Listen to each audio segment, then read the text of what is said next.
Hello students. I hope आप सभी अच्छे होंगे। तो आज है हमारा day 12 of JEE 40 day crash course. तो आज जो टॉपिक हम कवर करेंगे वो है फिजिकल एंड केमिकल इक्विलिब्रियम। तो ये है डिस्क्लेमर। तो सबसे पहले हम एनालिसिस देखते हैं, ठीक है। तो अगर हम देखते हैं 2014 से लेके 2017 से लेके 2024 तक इस चैप्टर से 10 क्वेश्चंस आ चुके हैं। इसका मतलब एटलीस्ट एक क्वेश्चन हर साल जेई में इस टॉपिक से पूछा जाता है।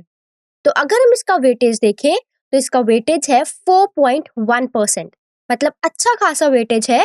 तो इस टॉपिक से काफी क्वेश्चंस जेई में पूछे जाते हैं। अगर ईयर वाइज डिस्ट्रीब्यूशन देखते हैं तो हम देखेंगे कि हर साल कौन से टॉपिक से कितने क्वेश्चंस पूछे गए हैं और उनका डिफिकल्टी लेवल क्या है। तो अगर मैं बात करूं साल 2024 की, तो क्या टॉपिक एरिया था एसिड बेस एंड सॉल्ट, और जो कॉन्सेप्ट कवर था वो था acid basic nature of salt. तो नंबर ऑफ क्वेश्चन पूछे गए थे एक, जिसका डिफिकल्टी लेवल था इजी, ठीक है। तो यहाँ पे की फोकस एरिया क्या है, acid base properties of salt. वहीं अगर हम 2023 में देखें तो क्या टॉपिक एरिया था, relationship between K, Q and G, acid bases and salt, solubility equilibrium of sparingly soluble salt। तो यहाँ पे जो कॉन्सेप्ट कवर था वो था गिव्स energy, Lewis acid and Lewis base और solubility प्रोडक्ट। तो नंबर ऑफ क्वेश्चन पूछे गए थे वो था एक, उसका लेवल था एवरेज। तो की फोकस एरिया क्या है, thermodynamics, acid base theory and solubility। वहीं अगर हम 2022 में देखें तो जो टॉपिक एरिया था वो था law of mass action, equilibrium constant and its application, common ion effect, salt hydrolysis and buffer solution. तो हमारा जो कॉन्सेप्ट कवर था वो था इक्विलिब्रियम कांस्टेंट केपी एंड केसी और बफर सॉल्यूशन। और हमारे जो नंबर ऑफ क्वेश्चंस पूछे गए थे वो थे दो, डिफिकल्टी लेवल था इजी और की फोकस एरिया है equilibrium concepts and buffer solutions. अब अगर हम साल 2021 में देखें तो हमारा जो टॉपिक एरिया था वो था ionisation of weak acids and bases and relationship between K a and K b. तो कॉन्सेप्ट कवर है ionisation of weak acid and bases. Number of question पूछा गया था एक, उसका लेवल था एवरेज और की फोकस एरिया है वीक एसिड बेस इक्विलिब्रिया। वहीं अगर हम 2020 में देखें तो जो टॉपिक एरिया था वो था acid bases and salt, solubility of sparingly soluble salt, relation between equilibrium constant and gives energy। तो जो कॉन्सेप्ट कवर था वो था pH of solution, solubility, relation between free energy and equilibrium constant। तो number of question पूछा गया था एक, डिफिकल्टी लेवल था डिफिकल्ट और की फोकस एरिया था pH, solubility and thermodynamics of equilibrium. अब अगर हम साल 2019 देखें तो टॉपिक एरिया था buffer solutions, solubility of sparingly soluble basis and salt, ठीक है। तो जो कॉन्सेप्ट हमने यहाँ पे कवर करा था वो था buffer solution, KSP, ionisation of acid and bases और acids and bases. Number of questions पूछे गए थे दो, डिफिकल्टी लेवल था एवरेज और हमारा की फोकस एरिया है buffer solutions, solubility and acid base chemistry. तो इस ईयरली क्वेश्चन डिस्ट्रीब्यूशन से आपको आइडिया लगा होगा कि कौन से टॉपिक से ज्यादा नंबर ऑफ क्वेश्चंस पूछे जाते हैं और उनका लेवल क्या होता है, ठीक है। तो ये एनालिसिस बहुत इंपॉर्टेंट है। तो चलिए अब हम देखते हैं कि आज के लेक्चर में हम क्या क्या टॉपिक्स कवर करने वाले हैं, ठीक है। क्योंकि आज का हमारा main focus physical and chemical equilibrium है। तो हम देखते हैं, सबसे पहले हम कवर करेंगे इक्विलिब्रियम स्टेट, फिर हम देखेंगे कॉन्सेप्ट ऑफ डायनामिक इक्विलिब्रियम कि डायनामिक इक्विलिब्रियम क्या होता है। उसके बाद हम देखेंगे इक्विलिब्रियम इन्वॉल्विंग फिजिकल प्रोसेसेस। उसके बाद हम पढ़ेंगे हेनरीज लॉ क्या होता है। फिर हम कुछ जनरल कैरेक्टरिस्टिक्स देखेंगे इक्विलिब्रियम की। उसके बाद हम देखेंगे इक्विलिब्रियम इन्वॉल्विंग केमिकल प्रोसेसेस। फिर उसके बाद हम देखेंगे टाइप्स ऑफ केमिकल इक्विलिब्रियम। फिर हम देखेंगे लॉ ऑफ केमिकल इक्विलिब्रियम, फिर हम देखेंगे इक्विलिब्रियम कांस्टेंट और उसका सिग्निफिकेंस, फिर हम कैरेक्टरिस्टिक्स देखेंगे इक्विलिब्रियम कांस्टेंट की, फिर हम देखेंगे डेल्टा जी नॉट का सिग्निफिकेंस केमिकल इक्विलिब्रिया में, फिर हम देखेंगे ली चेटिलिस प्रिंसिपल। ठीक है, तो ये प्रिंसिपल काफी इंपॉर्टेंट है। और फिर हम देखेंगे कि फैक्टर्स कौन से हैं जो इसको अफेक्ट करते हैं, और लास्ट में हम कुछ एप्लीकेशंस देखेंगे of factor that affect equilibria. ठीक है, तो स्टार्ट करते हैं हम आज के लेक्चर से, जिसमें हमारा सबसे पहला टॉपिक है इक्विलिब्रियम स्टेट। तो अब इक्विलिब्रियम स्टेट क्या होता है? तो इक्विलिब्रियम एक जनरल टर्म है जो सिर्फ केमिकल रिएक्शंस पर नहीं बल्कि फिजिकल चेंजेस पर भी अप्लाई होता है। मतलब अगर हम बात करें फिजिकल चेंजेस की, तो बहुत तरीके के फिजिकल चेंजेस होते हैं। अगर हम एक एग्जाम्पल से समझे तो सबसे कॉमन एग्जाम्पल क्या है? सबसे कॉमन एग्जाम्पल है आइस और वाटर। ठीक है, तो आइस और वाटर 0 डिग्री सेल्सियस पर इक्विलिब्रियम में होते हैं। इसका मतलब है कि दोनों एक दूसरे में इंटर कन्वर्ट हो रहे हैं। ठीक है, और ये सब एटमॉस्फेरिक प्रेशर पर हो रहा है। तो ये टेम्परेचर जो आइस का मेल्टिंग पॉइंट या वाटर का फ्रीजिंग पॉइंट है, ये 1 एटमॉस्फेरिक प्रेशर के लिए फिक्स होता है। ठीक है, तो आपको ध्यान रखना है कि इक्विलिब्रियम सिर्फ केमिकल रिएक्शंस पर नहीं बल्कि फिजिकल चेंजेस पर भी अप्लाई होता है। अब अगर हम बात करें एक रिवर्सिबल रिएक्शन की, तो रिवर्सिबल रिएक्शन पर ऐसा पॉइंट जहां पर रिएक्टेंट और प्रोडक्ट की कंसंट्रेशन में अब आगे कोई भी चेंज नहीं होता है, मतलब दोनों की कंसंट्रेशन कांस्टेंट रहती है, तो उस स्टेट या सिस्टम को हम इक्विलिब्रियम में कहते हैं कि दैट इज एन इक्विलिब्रियम। ठीक है, या फिर हम बोलते हैं कि वो इक्विलिब्रियम स्टेट में है। अब इस वजह से एक कांस्टेंट वेपर प्रेशर बनता है, क्योंकि इक्विलिब्रियम की वजह से जितने मोल्स लिक्विड को छोड़कर जा रहे थे उतने ही मोल्स वापस लिक्विड में आ रहे हैं। तो मान लो हमारे पास इक्विलिब्रियम है वाटर और वेपर के बीच, मतलब लिक्विड फॉर्म ऑफ वाटर और वेपर फॉर्म ऑफ वाटर। तो उस केस में क्या होता है, जब हमारे सिस्टम इक्विलिब्रियम में आ जाता है, तो जितने molecules of water vapour state में जाते हैं उतने ही मॉलिक्यूल्स ऑफ इतने ही मॉलिक्यूल्स वापस वेपर से वाटर स्टेट में आते हैं। ठीक है, तो हम बोल सकते हैं कि उस स्टेट पे हमारा जो इक्विलिब्रियम है वो अटेन हो चुका है। कुछ इंपॉर्टेंट फीचर्स देखते हैं इक्विलिब्रियम स्टेट के। तो सबसे पहले जो सबसे इंपॉर्टेंट पॉइंट ये है कि इक्विलिब्रियम हमेशा अटेन किया जाता है एक क्लोज्ड कंटेनर में। ठीक है, तो क्लोज्ड कंटेनर का होना बहुत जरूरी है। नेक्स्ट क्या होता है, इक्विलिब्रियम स्टैब्लिश जब हो जाता है, तो उस केस में क्या होता है, जो रेट ऑफ फॉरवर्ड रिएक्शन होता है वो बराबर हो जाता है रेट ऑफ बैकवर्ड रिएक्शन के। ठीक है, जिसकी वजह से हम कॉन्सेंट्रेशन, प्रेशर या वॉल्यूम में कोई भी फर्दर चेंज नहीं देखते हैं। और थर्ड ये है कि इक्विलिब्रियम पर रिएक्टेंट और प्रोडक्ट की कंसंट्रेशन कांस्टेंट रहती है, क्योंकि इस केस में क्या होता है, जो हमारा रेट होता है फॉरवर्ड रिएक्शन का वो बराबर होता है रेट ऑफ बैकवर्ड रिएक्शन के। ठीक है, तो आपको ध्यान रखने हैं ये सारे फीचर्स, और ये भी कि इनकी जो कॉन्सेंट्रेशन होती है रिएक्टेंट एंड प्रोडक्ट की वो अब कांस्टेंट हो जाती है। अब हम बात करते हैं कॉन्सेप्ट ऑफ डायनामिक इक्विलिब्रियम। तो इस केस में हम जितने भी इक्विलिब्रियम के केसेस देखेंगे, हम मोस्टली उसका डायनामिक नेचर के बारे में बात करते हैं। तो ये डायनामिक नेचर होता क्या है, तो समझो, अब जितने भी हम ज्यादातर इक्विलिब्रियम जो हम अपने आसपास देखते हैं, स्पेशली अगर मैं बात करूं केमिकल रिएक्शंस की, तो वो हमेशा डायनामिक नेचर के होते हैं। इस डायनामिक नेचर का मतलब ये होता है कि जब इक्विलिब्रियम अटेन हो जाती है तब हमारा रिएक्शन स्टॉप नहीं होता है। ठीक है, रिएक्शन कभी भी इस केस में स्टॉप नहीं होता है। बस होता क्या है कि जो रेट ऑफ फॉरवर्ड रिएक्शन है वो बराबर हो जाता है रेट ऑफ बैकवर्ड रिएक्शन के। ठीक है, इसीलिए हमें कोई भी चेंज जो है वो दिखता नहीं है। बट आपको ऐसा बिल्कुल भी नहीं सोचना है कि अगर हमें चेंज नहीं दिख रहा है तो वो प्रोसेस स्टॉप हो गया है, नेवर।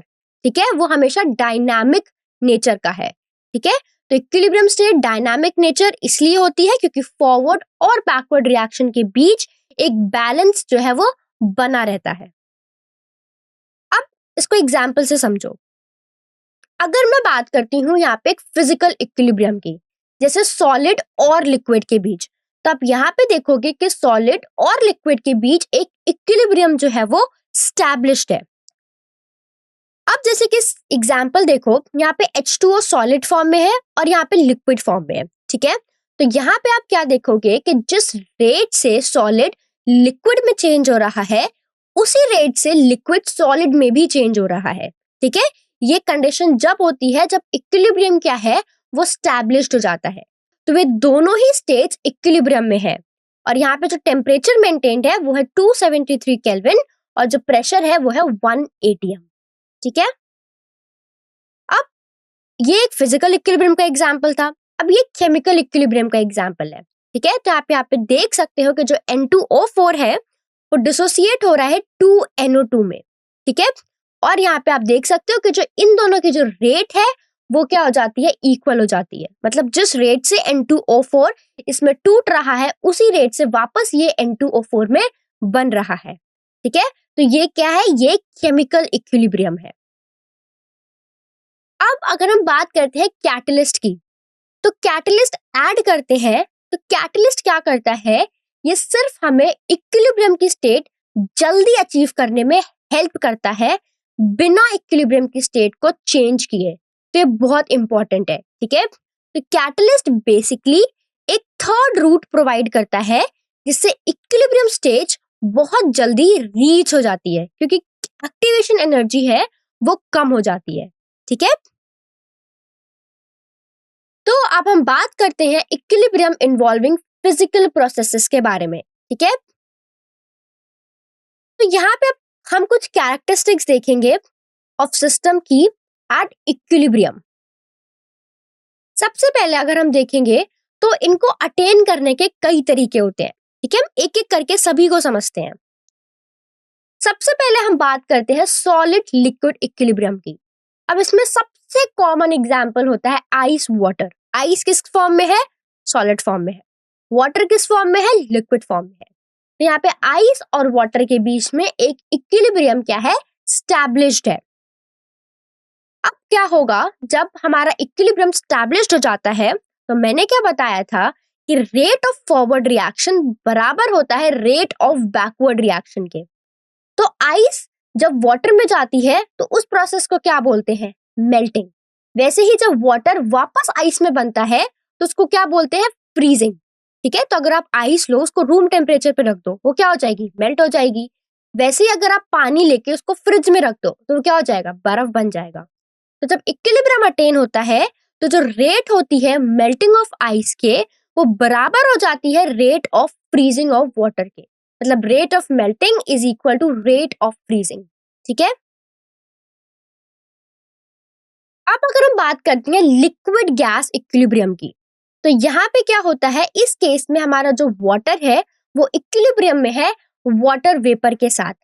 ठीक है, तो इस केस में क्या होता है कि जब वाटर वाटर वेपर में बनता है तो उस प्रोसेस को क्या बोलते हैं, इवेपोरेशन। वैसे ही जब वाटर वेपर वापस से वाटर फॉर्म में आता है या लिक्विड फॉर्म में आता है तो उसको हम क्या बोलते हैं, कंडेंसेशन। ठीक है, तो अब यहाँ पे क्या होगा, पानी का इवेपोरेशन का रेट पानी के वेपर के कंडेंसेशन के रेट के बराबर होता है। इसीलिए पानी के वेपर को कंडेंस होने के प्रोसेस और पानी का वेपर बनने का इवेपोरेशन का रेट दोनों एक ही स्पीड पर हो रहे हैं।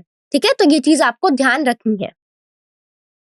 अब अगर मैं बात करूं सॉलिड और गैस इक्विलिब्रियम की, तो सॉलिड गैस इक्विलिब्रियम में क्या होता है कि कुछ सर्टेन जो सॉलिड्स होते हैं जब हम उनको हीट करते हैं तो वो डायरेक्टली सॉलिड से वेपर स्टेट में चले जाते हैं लिक्विड स्टेट को बाईपास करके। उसी चीज को हम क्या बोलते हैं, सब्लिमेशन बोलते हैं। तो सब्लिमेशन क्या होता है, डायरेक्ट सॉलिड से गैस फेज में चेंज होना जब आप लिक्विड फेज को बाईपास कर दो। ठीक है, इस केस में क्या है, अगर हम नैप्थलीन का एग्जांपल्स लें तो जब हम नैप्थलीन बॉल्स जो हमारी सॉलिड फॉर्म में है, जब हम उसको हीट करते हैं तो ये डायरेक्टली चेंज हो जाती है वेपर स्टेट में। ठीक है, वो सीधा गैसियस या वेपर स्पेस में कन्वर्ट हो जाती हैं। तो इसी प्रोसेस को हम सब्लिमेशन कहते हैं। ठीक है, तो इसमें क्या होगा कि जब सॉलिड से गैस बनने का रेट और गैस से सॉलिड बनने का रेट बराबर हो जाता है तो हम उस समय पे बोलते हैं कि हमारा जो इक्विलिब्रियम है वो स्टैब्लिश हो जाता है। ठीक है, तो ये थे solid liquid equilibrium, liquid gas equilibrium और सॉलिड गैस इक्विलिब्रियम। अब हम बात करते हैं हेनरीज लॉ की। तो इसमें हम बात करेंगे डिसोल्यूशन ऑफ गैस की, जो कि एक बहुत इंपॉर्टेंट कॉन्सेप्ट है हेनरीज लॉ का। तो अब ये लॉ क्या कहता है, देखो, तो इक्विलिब्रियम जब होता है गैसियस स्टेट के मॉलिक्यूल्स और लिक्विड में प्रेशर के नीचे डिसॉल्व हुए मॉलिक्यूल्स के बीच, वो हेनरीज लॉ के थ्रू गवर्न होता है।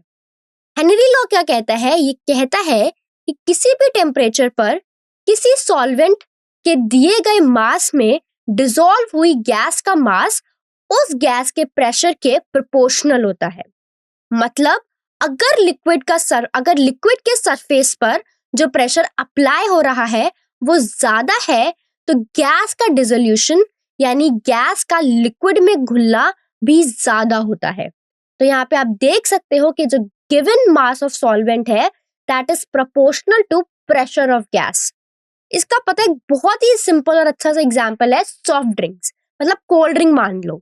तो कोल्ड ड्रिंक में आप क्या देखते हो, कौन सी गैस प्रेजेंट होती है, CO2 गैस प्रेजेंट होती है। तो जो कोल्ड ड्रिंक्स होती है ना वो बहुत ज्यादा हाई प्रेशर पे पैक्ड होती है, तभी जो गैस होती है वो बिल्कुल ही उसमें डिसॉल्व होती है। बट जैसे ही आप उस कैप को ओपन करते हो आप एक फिज की साउंड सुनते हो। वो क्या साउंड होती है, वो एक्चुअली वो जो गैस होती है ना वो बाहर आ जाती है, क्योंकि आपने जैसे ही कैप खोला प्रेशर रिलीज हुआ। तो अब जिस प्रेशर पे वो पहले पैक्ड थी वो बहुत हाई प्रेशर था, बट जैसे ही प्रेशर रिलीज हुआ तो जो गैस थी वो बाहर आ जाती है। ठीक है, तो यही बताता है हमारा हेनरीज लॉ। अब हम कुछ जनरल कैरेक्टरिस्टिक्स देखते हैं इक्विलिब्रियम की, जो कि इन्वॉल्व होती है एक फिजिकल प्रोसेस में। सबसे पहला ये है कि इक्विलिब्रियम पर सिस्टम की सारी मेजरेबल प्रॉपर्टीज कांस्टेंट रहती हैं। तो इक्विलिब्रियम अटेन करने से पहले ये प्रॉपर्टीज चेंज हो सकती है, लेकिन एक बार जब इक्विलिब्रियम अटेन हो जाता है तो ये प्रॉपर्टीज चेंज नहीं होती है। नेक्स्ट, इक्विलिब्रियम सिर्फ एक क्लोज सिस्टम में ही अटेन होता है। सोचो, अगर हम बात कर रहे हैं लिक्विड और वेपर इक्विलिब्रियम की, ठीक है, तो अगर हमारा कंटेनर है वो क्लोज्ड ही नहीं है तो सारे वेपर तो एस्केप कर जाएंगे ना, तो इक्विलिब्रियम कैसे अटेन होगा। तो बहुत इंपॉर्टेंट है कि इक्विलिब्रियम हमेशा अटेन्ड होता है एक क्लोज्ड सिस्टम में। थर्ड, इक्विलिब्रियम डायनामिक नेचर का होता है। ठीक है, तो ये चीज अभी हमने डिस्कस करी थी कि जो ऑपोजिंग फोर्सेस है वो रुकती नहीं है बल्कि एक साथ सेम रेट पर कॉन्टिन्यूअसली चलती रहती हैं। इसीलिए जितने भी इक्विलिब्रियम हम देखते हैं स्पेशली केमिकल इक्विलिब्रियम वो रिवर्सिबल नेचर के होते हैं। ठीक है, नेक्स्ट, फिजिकल इक्विलिब्रियम को तब तक पहचानते हैं जब उसका पैरामीटर किसी भी दिए गए टेम्परेचर पर कांस्टेंट वैल्यू पर होता है। तो अगर आपको फिजिकल इक्विलिब्रियम को कैरेक्टराइज करना है तो ये इस बात से होता है कि उसका कोई एक पैरामीटर, जैसे कि मेल्टिंग पॉइंट ले लो, वो किसी गिवन टेम्परेचर पर कांस्टेंट रहता है। ठीक है, अब अगर हम बात करें तो हमारे पास इस पैरामीटर का मैग्नीट्यूड किसी भी स्टेज पर यह दिखाता है कि फिजिकल प्रोसेसेस किस हद तक आगे बढ़ चुका है, यानी कि इक्विलिब्रियम तक पहुंचने से पहले ये कितना प्रोसीड हो चुका है। इसको देखो एक एग्जांपल से समझो। अगर मैं बात करूं सॉलिड लिक्विड इक्विलिब्रियम की, तो इसमें क्या होता है, इसमें मेल्टिंग पॉइंट जो है वो कांस्टेंट होता है। ठीक है, और इस कांस्टेंट की वैल्यू मेजर है कि कितना सॉलिड लिक्विड में मेल्ट हुआ है बिफोर कि हमारा रेट ऑफ फ्रीजिंग और रेट ऑफ मेल्टिंग इक्वल है उससे पहले। ठीक है, बात करते हैं इक्विलिब्रियम इन्वॉल्विंग केमिकल प्रोसेसेस। तो अब हम केमिकल इक्विलिब्रियम की बात करते हैं।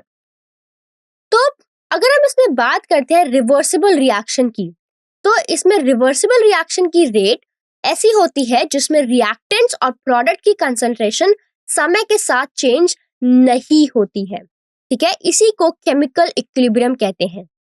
यानी कि जितना रिएक्टेंट प्रोडक्ट बनने में खत्म हुआ है उतना ही दोबारा प्रोडक्ट से रिएक्टेंट बन जाता है, इसीलिए कॉन्सेंट्रेशन पर कोई भी फर्क नहीं आता है। तो आपको याद रखना है कि rate of reversible reaction at which the concentration of reactant and product do not change with time।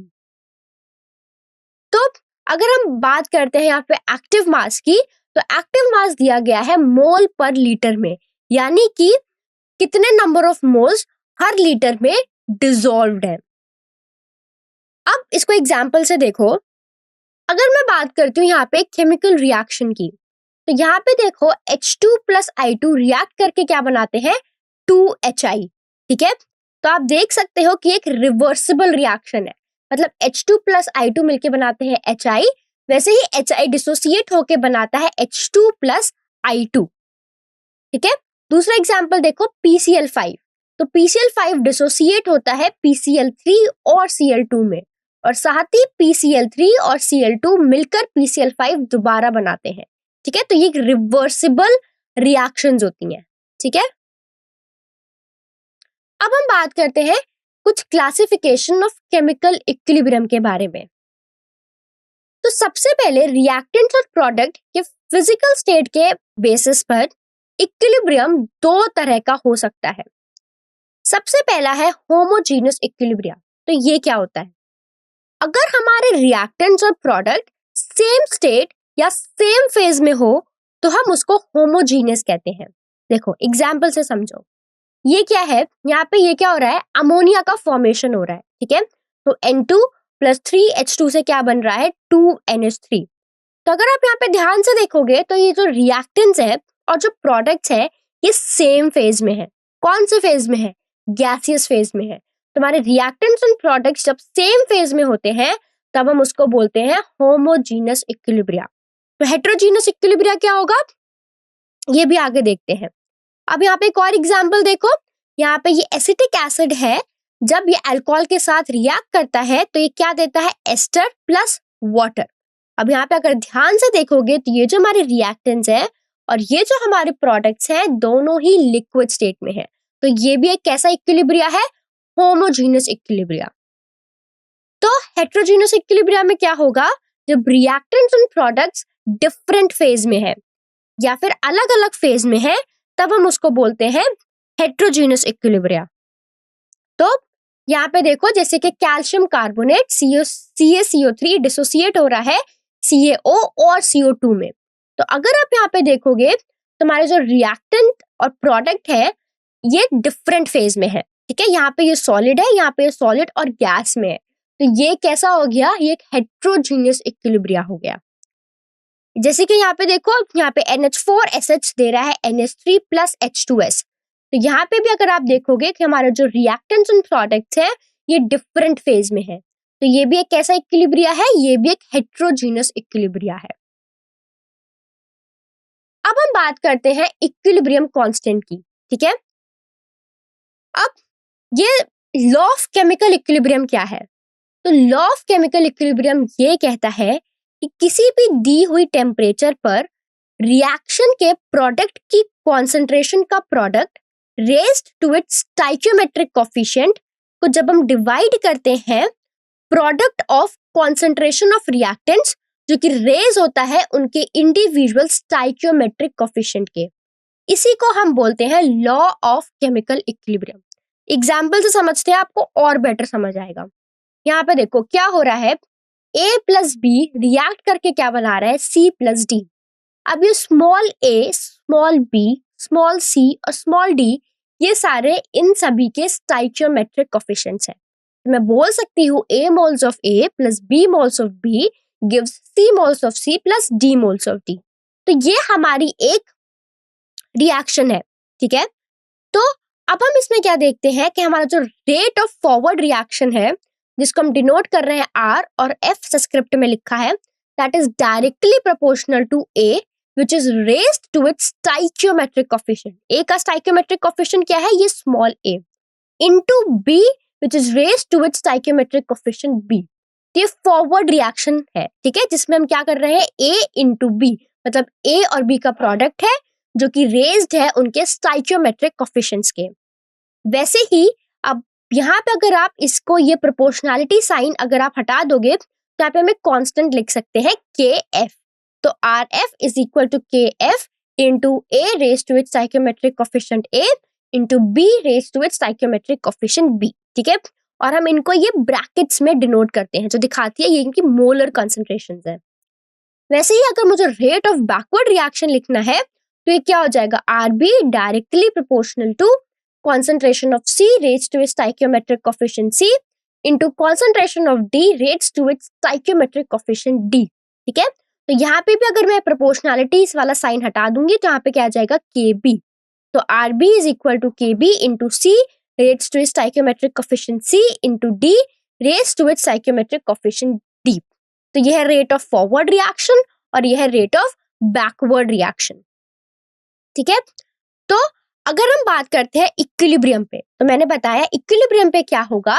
Rate of forward reaction बराबर होता है रेट ऑफ बैकवर्ड रिएक्शन के, तभी तो इक्विलिब्रियम जो है एस्टैब्लिश्ड होता है, ठीक है। तो हम क्या करते हैं? रेट ऑफ फॉरवर्ड रिएक्शन बराबर कर देते हैं रेट ऑफ बैकवर्ड रिएक्शन के। तो अब यहाँ पे क्या होगा? देखो यहाँ पे क्या होगा कि यहाँ पे जो हमारा KF by KB है इसको हम लिख सकते हैं कैपिटल K से। तो कैपिटल K क्या है? ये इक्विलिब्रियम कांस्टेंट है। तो this capital K is equal to C raise to stoichiometric coefficient C D raise to stoichiometric coefficient C divided by concentration of A raise to stoichiometric coefficient A and B raise to stoichiometric coefficient B। तो यही है law of chemical equilibrium, जहाँ पे हम products की concentration का product लेते हैं raise to stoichiometric coefficient divided by reactants की कंसंट्रेशन का प्रोडक्ट लिखते हैं which is raise to its stoichiometric coefficient, ठीक है। अब यहाँ पे KF क्या है? KF है रेट कांस्टेंट फॉरवर्ड रिएक्शन का और KB क्या है? रेट कांस्टेंट है बैकवर्ड रिएक्शन का। तो ये जो अबव एक्सप्रेशन, ये एक्सप्रेशन जो हमने देखा इसी को हम बोलते हैं लॉ ऑफ केमिकल इक्विलिब्रियम। अब अगर हम बात करते हैं गैसियस रिएक्शन की, तो गैसेस में हम किस टर्म्स में बात करते हैं? यहाँ तो हमने मोलर कंसंट्रेशन के टर्म्स में बात करी, लेकिन जब हम गैसियस रिएक्शंस की बात करते हैं तो हम मोस्टली प्रेशर का टर्म यूज करते हैं। तो गैसियस रिएक्शंस में क्या होगा? हम यहाँ पे प्रेशर के टर्म्स में लिखेंगे, ठीक है। तो यहाँ पे है pressure of C raise to its stoichiometric coefficient C into pressure of D raise to its stoichiometric coefficient D divided by pressure of A raise to its stoichiometric coefficient A and pressure of B raise to its stoichiometric coefficient B, ठीक है। बिल्कुल same है, सब कुछ same है, बस हम gases में किसके टर्म्स में बात करते हैं? प्रेशर के टर्म्स में बात करते हैं, ठीक है। तो यहाँ पे KP क्या है? यहाँ पे था K और यहाँ पे क्या है? KP। तो यहाँ पे KP क्या है? ये इक्विलिब्रियम कांस्टेंट है इन टर्म्स ऑफ पार्शियल प्रेशर, ठीक है। अब अगर हम बात करते हैं इक्विलिब्रियम कांस्टेंट की, तो इक्विलिब्रियम कांस्टेंट को हम 3 वेज में एक्सप्रेस कर सकते हैं। सबसे पहला हम करते हैं मोलर कंसंट्रेशन के टर्म्स में, जिसको हम K और सब्सक्रिप्ट में C लिखते हैं। तो अगर KC लिखा है मतलब हम इक्विलिब्रियम कांस्टेंट की बात कर रहे हैं मोलर कंसंट्रेशन की टर्म्स में। तो इस केस में KC क्या होगा? हमेशा याद रखो, अगर मोलर कंसंट्रेशन की टर्म्स में बात कर रहे हो तो इसको ऐसे ब्रैकेट्स में डिनोट करना है। ये यही चीज दिखाती है कि हम इनकी मोलर कंसंट्रेशन की बात कर रहे हैं, ठीक है। तो बिल्कुल सेम चीज होगी जैसे कि हमने डिस्कस करा था। हम प्रोडक्ट्स की कंसंट्रेशन का प्रोडक्ट लेंगे जिसमें which is raise to its stoichiometric coefficient divided by reactant के प्रोडक्ट का concentration which is raise to its stoichiometric coefficient. अब अगर हम बात करते हैं equilibrium constant in terms of partial pressure, तो हम इसको डिनोट करते हैं K और सब्सक्रिप्ट में P, ठीक है। तो Kp will be equal to pressure of C into its stoichiometric raised to its stoichiometric coefficient C into pressure of D raised to its stoichiometric coefficient D divided by pressure of A raised to its stoichiometric coefficient A and pressure of B raised to its stoichiometric coefficient B। ठीक है, तो बस याद रखो कि हम numerator में क्या लेते हैं, न्यूमरेटर में हम प्रोडक्ट लेते हैं, ठीक है, और डिनोमिनेटर में हम क्या लेते हैं, रिएक्टेंट्स लेते हैं, और दोनों में उनको क्या करते हैं, मल्टीप्लाई करते हैं, ठीक है। अब अगर हम बात करते हैं equilibrium constant in terms of mole fraction, तो हम इसको डिनोट करते हैं के और सब्सक्रिप्ट में काय, इसको क्या बोलते हैं, इसको हम काय बोलते हैं। तो this will be equal to क्या हो जाएगा, तो यहाँ पे क्या हो जाएगा, chi of C raised to stoichiometric coefficient C into chi of D raised to stoichiometric coefficient D divided by chi of A raised to stoichiometric coefficient A into chi of B raised to stoichiometric coefficient B। तो वे तीन तरीके हैं जिससे हम equilibrium constant को denote करते हैं, Kc, Kp, Kchi, ठीक है। तो ये इंपॉर्टेंट है, सभी को ध्यान में रखना है। अब हम बात करते हैं इक्विलिब्रियम कांस्टेंट की इंपॉर्टेंस के बारे में हम बात करेंगे। तो सबसे पहले देखो, अभी चीज ध्यान से सुनो कि अगर आपकी Kc की वैल्यू बड़ी है 10 रेज़ टू द पावर 3 से, तो हम बोलेंगे जो प्रोडक्ट है वो प्रीडोमिनेट करता है ओवर रिएक्टेंस। दूसरे शब्दों में हम बोलेंगे कि हमारी जो Kc की वैल्यू है वो बहुत लार्ज है और हमारा जो रिएक्शन है वो ऑलमोस्ट कंप्लीट हो गया है। Kc की वैल्यू बहुत बड़ी होने का मतलब ये है कि इक्विलिब्रियम अटेन करने से पहले रिएक्शन फॉरवर्ड डायरेक्शन में ज्यादा प्रोसीड हो गई है। अब आप खुद ही सोचो, अगर रिएक्शन फॉरवर्ड डायरेक्शन में ज्यादा प्रोसीड हो गई है तो हमारे जो प्रोडक्ट्स होंगे वो ज्यादा बनेंगे एज कंपेयर्ड टू रिएक्टेंट, ठीक है। तो याद रखो, if Kc is greater than 10 raise to the power 3 तो मतलब प्रोडक्ट प्रीडोमिनेट कर रहा है और रिएक्शन ऑलमोस्ट कंप्लीशन पे है। वहीं पे अगर मैं बोलूं कि हमारा जो Kc है it is less than 10 raise to the power -3 तो हमारा जो रिएक्टेंट है वो प्रीडोमिनेट करता है ओवर प्रोडक्ट। तो हम बोल सकते हैं कि हमारा जो Kc है वो बहुत स्मॉल है और रिएक्शन हार्डली प्रोसीड हुई है।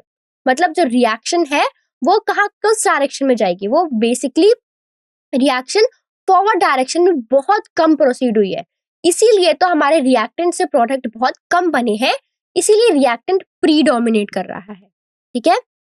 और वहीं पे अगर मैं बोलूं कि हमारी जो Kc है वो 10 रेज़ टू द पावर -3 और 10 रेज़ टू द पावर 3 के बीच में है, तो हम बोल सकते हैं कि appreciable concentration of both reactants और प्रोडक्ट्स प्रेजेंट है, ठीक है। तो ये चीज ध्यान में रखनी है। अब अगर हम देखते हैं तो इक्विलिब्रियम कांस्टेंट की मदद से हम प्रिडिक्ट कर सकते हैं कि रिएक्शन किस डायरेक्शन में आगे बढ़ेगी, ठीक है। तो इस पर्पस के लिए हम इक्विलिब्रियम कांस्टेंट के साथ साथ रिएक्शन क्वेश्चन को भी कंसिडर करेंगे। अब इक्विलिब्रियम कांस्टेंट और रिएक्शन क्वेश्चन सिमिलर होते हैं, ऑलमोस्ट सिमिलर होते हैं, बस एक डिफरेंस होता है, वो हम डिस्कस करेंगे, ठीक है।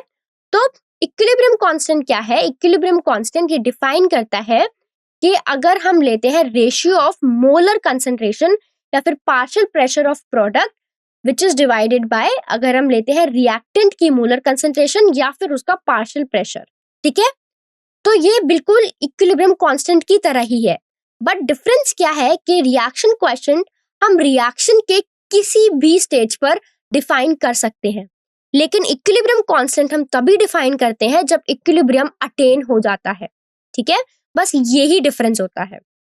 तो अगर हम यहाँ पे कोई भी एक जनरल रिएक्शन लेते हैं, तो अगर हमारी रिएक्शन ये है कि A moles of A plus B moles of B gives C moles of C plus D moles of D, तो यहाँ पे अगर हमें रिएक्शन क्वेश्चन लिखना है तो रिएक्शन क्वेश्चन कैसे होगा, हम कंसंट्रेशन की टर्म्स में लिख रहे हैं।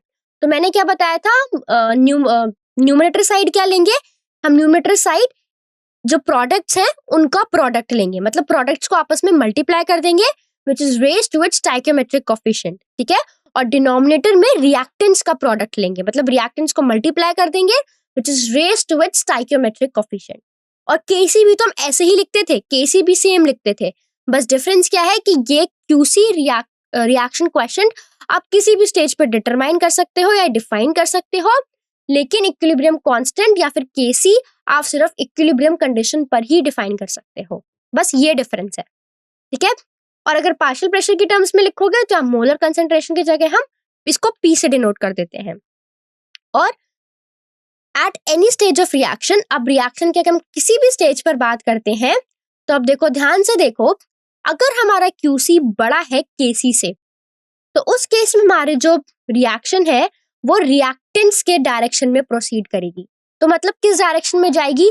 रिवर्स में।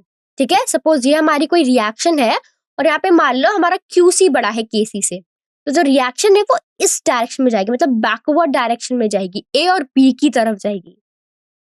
लेकिन वहीं पे अगर हमारा क्यूसी छोटा है केसी से, तो हमारी जो रिएक्शन है वो फॉरवर्ड डायरेक्शन में जाएगी, मतलब प्रोडक्ट्स की डायरेक्शन में जाएगी, मतलब सी और डी की डायरेक्शन में जाएगी। और अगर हमारा क्यूसी बराबर है केसी के, तो मतलब हमारा जो रिएक्शन मिक्सचर है वो ऑलरेडी इक्विलिब्रियम स्टेट में है। ठीक है, तो रिएक्शन मिक्सचर ऑलरेडी इक्विलिब्रियम में है। तो ये चीज याद रखना, QC greater than KC reverse reaction, QC less than KC forward reaction, and QC equal to KC, that means the reaction mixture is in equilibrium. अब हम बात करते हैं रिलेशनशिप बिटवीन केपी, केसी और के काई के बीच। ठीक है, तो इस रिलेशन से ना काफी क्वेश्चंस पूछे जाते हैं, तो ये रिलेशन आपको ध्यान में रखनी है। सबसे पहला केपी और केसी के बीच में रिलेशन देखो, तो KP is equal to KC into R T which is raised to delta N G. ठीक है, तो यहाँ पे ये रिलेशन होती है केपी और केसी के बीच में। तो अगर आपको केसी की वैल्यू दे रखी है और आपको केपी की वैल्यू निकालनी है, तो आप सिंपली फॉर्मूला पुट करोगे, आर की वैल्यू पुट करोगे, टी की और डेल्टा एन जी की, तो आपको केपी की वैल्यू मिल जाएगी। और अगर केपी की वैल्यू दे रखी होगी तो आपको केसी की वैल्यू भी इस फॉर्मूले से मिल जाएगी। और अगर हम बात करते हैं केपी और के काई के बीच में, तो KP is equal to K chi into P which is raised to delta N ji.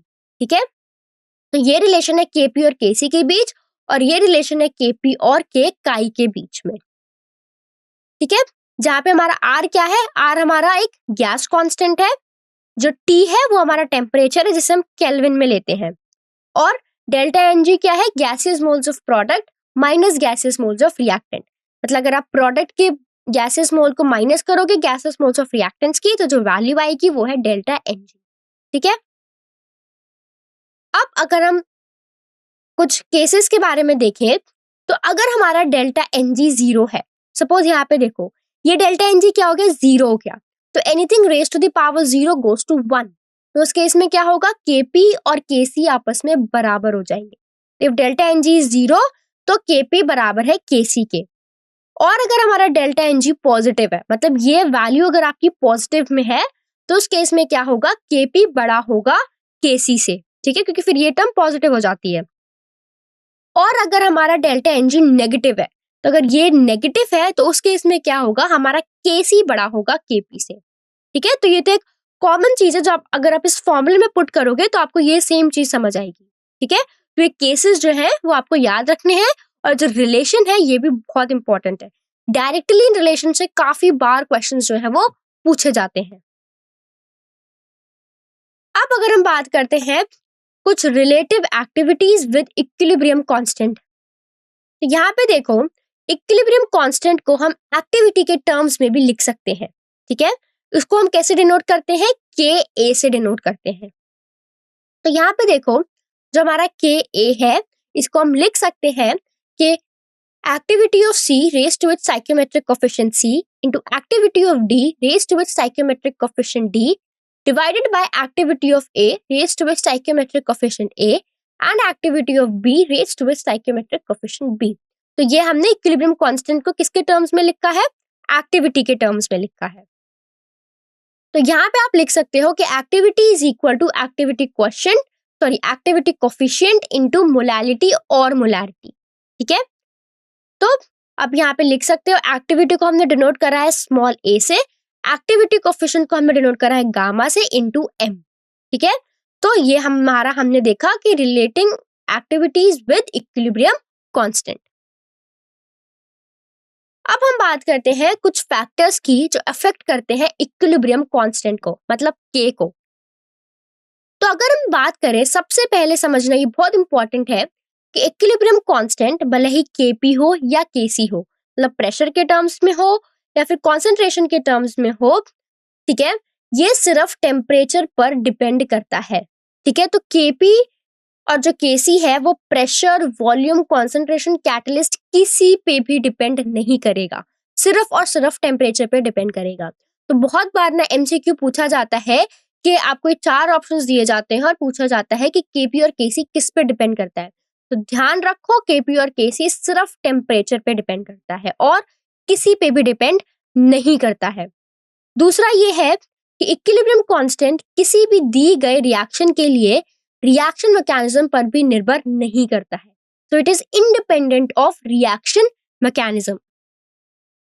Next ये है कि एक इक्विलिब्रियम कांस्टेंट स्टोइकियोमेट्रिक कोएफिशिएंट पर डिपेंड करता है। ठीक है, हमने लॉ ऑफ मास एक्शन में देखा था कि जब हम लिखते हैं तो हम उसको raised to its stoichiometric coefficient लिखते हैं। ठीक है, तो ये स्टोइकियोमेट्रिक कोएफिशिएंट पे डिपेंड करता है। ठीक है, एग्जांपल देखो और समझ आएगा। यहाँ पे क्या हो रहा है, H2 और I2 H2 और I2 क्या बना रहा है, 2HI बना रहे हैं। ठीक है, तो इस रिएक्शन के लिए हमने इक्विलिब्रियम कांस्टेंट अपना माना है Kc1। तो इस रिएक्शन के लिए इक्विलिब्रियम कांस्टेंट क्या है, Kc1। अब क्या करा मैंने, अब मैंने अभी तक इनका स्टोइकियोमेट्रिक कोएफिशिएंट क्या था, 1 मोल ऑफ H2 था, यहाँ पे भी 1 मोल ऑफ I2 था और यहाँ पे क्या था, 2 मोल ऑफ HI। अब मैंने क्या करा, मैंने पूरी रिएक्शन का आधा ले लिया, मतलब half moles of H2 plus half moles of I2 gives HI। तो इस केस में हमारा जो इक्विलिब्रियम कांस्टेंट है वो Kc2 है। तो इस केस में हमारा जो नया इक्विलिब्रियम कांस्टेंट है दैट इज Kc2, ये स्क्वायर रूट हो जाएगा Kc1 का। इसका मतलब ये हुआ कि हम स्टोइकियोमेट्रिक कोएफिशिएंट को जिस नंबर से मल्टीप्लाई करते हैं वही Kc का पावर बन जाएगा। तो हमने यहाँ पे किससे मल्टीप्लाई करा, 1/2 से करा। तो जो हमारा Kc2 है that is equal to under root of Kc1। ठीक है, यहाँ पे Kc2 बराबर हुआ Kc1 की पावर 1/2 के। ठीक है, तो ध्यान रखना ये चीज। अब दूसरा क्या है, मैंने इस रिएक्शन को रिवर्स कर दिया। अब अगर मैंने रिएक्शन को रिवर्स कर दिया है तो जो Kc है वो भी रिवर्स हो जाएगा। तो यहाँ पे जो हमारा नया इक्विलिब्रियम कांस्टेंट है Kc3 वो रिवर्स हो जाएगा Kc2 का। तो दिस इज 1/Kc2 और Kc2 क्या था, अंडर रूट Kc1। ठीक है, तो ये चीजें याद रखो कि ये सिर्फ टेम्परेचर पर डिपेंड करता है और स्टोइकियोमेट्रिक कोएफिशिएंट पे भी डिपेंड करता है। अगर यहाँ पे इसका आपने इसको हाफ से मल्टीप्लाई करा है तो आपको उसका जो इक्विलिब्रियम कांस्टेंट है वो उसकी रेज टू द पावर हो जाएगा। और अगर रिएक्शन रिवर्स करी है तो ये भी रिवर्स हो गया। ठीक है, तो ये कुछ इंपॉर्टेंट स्मॉल स्मॉल पॉइंट्स है ना जो क्वेश्चंस में पूछे जाते हैं और आप कंफ्यूज हो जाते हो, तो ये चीज ना ध्यान में रखनी है। अब हम देखते हैं कुछ फैक्टर्स जो अफेक्ट कर रहे थे इक्विलिब्रियम कांस्टेंट को। नेक्स्ट फैक्टर क्या है कि अगर एक रिएक्शन को आप n से मल्टीप्लाई करते हो तो रेट कांस्टेंट जो है वो हमारा Kc raise to the power n बन जाता है। ठीक है, तो अगर आप किसी भी रिएक्शन को n से मल्टीप्लाई करोगे तो जो रेट कांस्टेंट है Kc that would be Kc raise to the power n। और यहाँ पे n फ्रैक्शनल भी हो सकता है लेकिन ये मोस्टली पॉजिटिव होता है। नेक्स्ट ये है कि अगर आपका P2Q का इक्विलिब्रियम कांस्टेंट K1 है, सपोज कोई भी रिएक्शन है P से Q जो कि इक्विलिब्रियम में है, इसका इक्विलिब्रियम कांस्टेंट क्या है, K1 है। ठीक है, और R2S का इक्विलिब्रियम कांस्टेंट K2 है। तो अगर मैं P plus R gives Q plus S करती हूँ तो इसका इक्विलिब्रियम कांस्टेंट क्या होगा, K1 इंटू K2। मतलब सिंपल सा लॉजिक ये है कि दो इक्विलिब्रियम को ऐड करने पर उनके इंडिविजुअल इक्विलिब्रियम कांस्टेंट मल्टीप्लाई हो जाते हैं। मतलब अगर मैंने क्या करा कि इक्विलिब्रियम्स को ऐड कर दिया तो क्या हुआ, उनका जो इक्विलिब्रियम कांस्टेंट थे K1 और K2 वो आपस में मल्टीप्लाई हो जाते हैं। ठीक है, तो ये इससे ना बहुत क्वेश्चंस पूछे जाते हैं। आपको दे दिया P2Q K2 और R2S का इक्विलिब्रियम कांस्टेंट है K1। अब अगर इसने लिख दिया P plus R gives Q plus S तो क्या होगा, इक्विलिब्रियम कांस्टेंट की वैल्यू क्या होगी, तो आप सिंपली क्या करोगे, K1 इंटू K2 कर दोगे। ठीक है, नेक्स्ट क्या है, अगर मैं बात करती हूँ एक्सोथर्मिक रिएक्शंस की। एक्सोथर्मिक रिएक्शंस में क्या होता है, एक्सोथर्मिक रिएक्शंस की अगर हम बात करें तो Kc टेम्परेचर बढ़ाने पर डिक्रीज होता है। ठीक है, सो Kc decreases with increase in temperature. ठीक है, तो अगर हम देखेंगे जैसे हम टेम्परेचर बढ़ा रहे हैं Kc कम हो जाएगा, और अगर हम टेम्परेचर बढ़ाते हैं तो Kc जो है वो हमारा क्या हो जाता है, डिक्रीज होता है। किसके केस में, एक्सोथर्मिक के। अब अगर हम बात करते हैं एंडोथर्मिक प्रोसेस के लिए, तो एंडोथर्मिक प्रोसेस के लिए Kc टेम्परेचर बढ़ाने पर इंक्रीज होता है। ठीक है, तो ये चीज आपको ध्यान रखनी है उन रिएक्शंस के लिए जिनकी टोटल एनर्जी 0 होता है, टेम्परेचर का कोई इफेक्ट नहीं होता है। ठीक है, मतलब ऐसी रिएक्शन जिसमें टेम्परेचर की जरूरत नहीं होती है, वहां पर टेम्परेचर का कोई इफेक्ट नहीं होता है। लेकिन अगर हम बात करें एक्सोथर्मिक रिएक्शन की, तो केसी है वो डिक्रीज होता है जब आप टेम्परेचर इंक्रीज करते हो, और अगर हम बात करें एंडोथर्मिक रिएक्शन की, तो केसी इंक्रीज होता है जब टेम्परेचर इंक्रीज करते हो। अब हम रिलेशनशिप देखेंगे डेल्टा जी और के बीच में। ठीक है, तो यहाँ पे अगर हम देखेंगे, आप किसी भी कंडीशन के अंदर रिएक्शन के लिए डेल्टा जी उसके स्टैंडर्ड कंडीशन के वैल्यू से रिलेटेड होता है। ठीक है, जो कि डेल्टा जी नॉट है। तो स्टैंडर्ड कंडीशन में जो डेल्टा जी होता है उसको हम डेल्टा जी नॉट बोलते हैं। तो इसके बीच का जो रिलेशन है वो फॉर्मूला क्या है, इसको आप ऐसे रिप्रेजेंट कर सकते हो कि delta G is equal to delta G naught plus 2.303 RT log Q। ठीक है, तो यहाँ पे आप देख सकते हो कि हमने इक्विलिब्रियम कांस्टेंट को रिलेट नहीं किया है कहीं भी। यहाँ पे delta G is equal to delta G naught plus this value. अब अगर हम देखते हैं इक्विलिब्रियम कंडीशन में जब रिएक्टेंट्स और प्रोडक्ट के मोल्स की जो वैल्यू है वो बराबर होती है, ठीक है, that is same number of moles of reactants and product, तो उस केस में क्या होता है, उस केस में हम Q को लिख सकते हैं कि Q बराबर है Kp बराबर है Kc के, और ये बराबर है K के, जो कि इक्विलिब्रियम कांस्टेंट है। ठीक है, और यहाँ पे जो डेल्टा G होगा वो बराबर होगा 0 के। तो इक्विलिब्रियम कंडीशन में क्या होता है, इक्विलिब्रियम कंडीशन में Q बराबर होता है K के और डेल्टा G बराबर होता है 0 के। ठीक है, तो हम इस फॉर्मूले को लिख सकते हैं delta G naught is equal to -2.303 RT log K, क्योंकि क्या हुआ, ये डेल्टा G नॉट तो 0 हो गया ना। ठीक है, तो ये क्या हो गया, हम इक्विलिब्रियम में डेल्टा G नॉट 0 हुआ और Q बराबर हो जाता है K के। ठीक है, तो ये रिलेशन है डेल्टा G और K के बीच। तो इस रिलेशन से ना बिल्कुल डायरेक्ट फॉर्मूले बेस्ड क्वेश्चंस भी पूछे जाते हैं। ठीक है, आपको डेल्टा जी नॉट की वैल्यू दी जाती है, आपको के की वैल्यू निकालनी है, या फिर के की वैल्यू दी जाती है तो डेल्टा जी नॉट की निकालनी है। ठीक है, तो ये रिलेशन ध्यान में रखो। अब हम सिग्निफिकेंस देखते हैं डेल्टा जी नॉट के। तो अगर हमारा डेल्टा जी नॉट है वो डेल्टा जी नॉट अगर लेस देन 0 है, ठीक है, तो उस केस में क्या होगा, लॉग के बड़ा होगा 0 से, दैट मीन्स के इज ग्रेटर देन 1, मतलब कि इक्विलिब्रियम कांस्टेंट क्या होगा, के से बड़ा होगा। ठीक है, दूसरा केस ये है, तो हम बोल सकते हैं कि इस केस में जो हमारी रिएक्शन है वो फॉरवर्ड है। ठीक है, तो फॉरवर्ड रिएक्शन यहाँ पे क्या है, स्पॉन्टेनियस है उस केस में। ठीक है, क्योंकि स्पॉन्टेनियस रिएक्शन कब होती है, जब डेल्टा जी नेगेटिव होता है, तभी तो हम बोलते हैं हमारी रिएक्शन स्पॉन्टेनियस है। तो इस केस में के बड़ा है 1 से, मतलब रिएक्शन फॉरवर्ड रिएक्शन है और कैसी है, स्पॉन्टेनियस है। वहीं पर अगर हमारा delta G not greater than 0 है, मतलब पॉजिटिव है, तो इस केस में जो लॉग के होगा वो लेस देन 0 होगा और जो के होगा वो भी लेस देन 1 होगा। तो इस केस में हमारा जो रिएक्शन है वो बैकवर्ड रिएक्शन है। ठीक है, तो इस केस में बैकवर्ड रिएक्शन होगी हमारी। तो नेक्स्ट अगर हम देखते हैं, अगर डेल्टा जी नॉट 0 है तो उस केस में लॉग के 0 होगा और जो के होगा वो कितना होगा, 1 के बराबर होगा। ठीक है, तो इस केस में हमारी जो रिएक्शन है वो किस में है, एट इक्विलिब्रियम। ठीक है,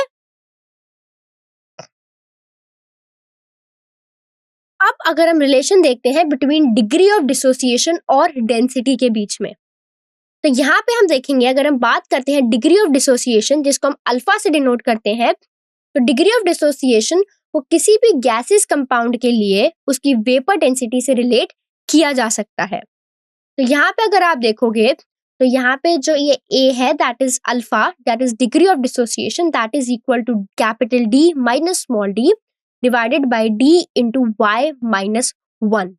ठीक है, तो यहाँ पे जो कैपिटल D है ये क्या है, मोलर डेंसिटी है बिफोर डिसोसिएशन, या फिर आप इसको कह सकते हो ये इनिशियल डेंसिटी है। ठीक है, जो स्मॉल d है वो डेंसिटी है डिसोसिएशन के बाद। ठीक है, या फिर आप ले सकते हो डेंसिटी है गैसियस मिक्सचर की। और जो y है वो क्या है, number of moles of products, मतलब प्रोडक्ट्स के नंबर ऑफ मोल्स है। ठीक है, तो हम लिख सकते हैं कि density of gas is equal to molecular weight divided by 2। तो अगर आप इस इक्वेशन को रीअरेंज करोगे तो molecular weight will be equal to density of gas into 2।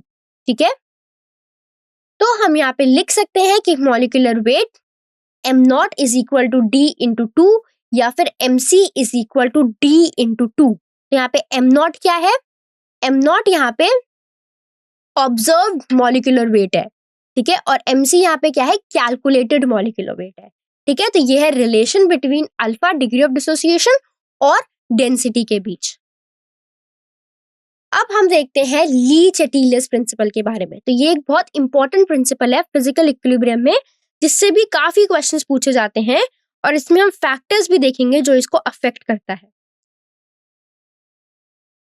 सबसे पहले देखो ये कहता क्या है। तो ये प्रिंसिपल कहता है कि अगर आप इक्विलिब्रियम को चेंज करते हो तो रिएक्शन ऐसे डायरेक्शन में प्रोसीड करती है ताकि वो उस इफेक्ट को रिड्यूस कर सके या फिर काउंटरएक्ट कर सके, ठीक है। एग्जाम्पल से समझते हैं, आपको बेटर समझ आएगा। तो पहले कुछ फैक्टर्स देखते हैं। सबसे पहले हम देखते हैं कॉन्सेंट्रेशन का इफेक्ट। तो इफेक्ट ऑफ कॉन्सेंट्रेशन चेंज।